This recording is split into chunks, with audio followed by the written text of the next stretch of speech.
ఒంటి నిండా కునుకు కన్నా సిరి ఉంటుందా? కడుపు నిండా భోజనం కన్నా అదృష్టం ఉంటుందా? ముఖము నిండా నిండైన చిరునవ్వు కన్నా అందం ఉంటుందా? అందరి సంతోషం కోరే మనసు కన్నా సంపద ఉంటుందా? అందరిలో దివ్య గుణాలను చూసే దృష్టి కన్నా వెలుగు వేరొకటి ఉంటుందా? కరువులకు సుఖశాంతిని ఇచ్చే భగవంతుని గుణాలను గానం చేయడం కన్నా గొప్ప పాట ఉంటుందా? ఓం శాంతి. పరమాత్ముని చరితమును తెలిపెదమమ్మ, కడుకాంతిమయీ ఆత్మకథ వినుడోయమ్మ. పరమాత్ముని చరితమును తెలిపెదమమ్మ, కడుకాంతిమయీ ఆత్మకథ వినుడోయమ్మ.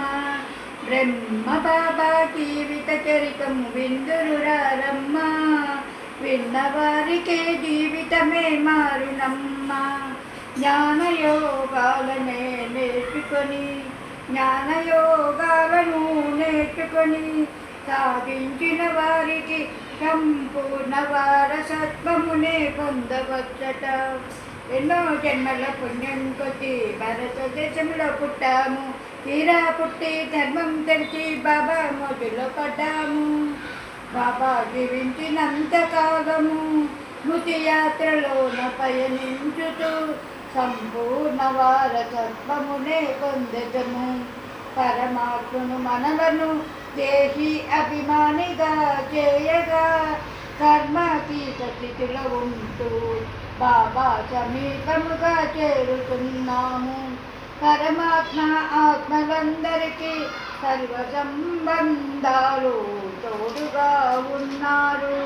అజ్ఞానము నిద్ర నుండి మేలుకొల్పి జ్ఞాన నేత్రమునే జరిపించారు. జ్ఞాన సూర్యునిలా ప్రకాశింపచేయుతున్నారు.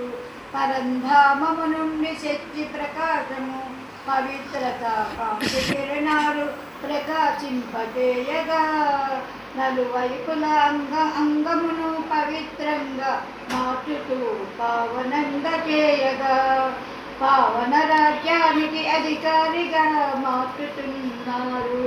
ప్రతినిత్యం జ్ఞానయోగాలనే అభ్యసించుతూ ఉన్నతోన్నతంగా మనలను మార్చుతున్నారు.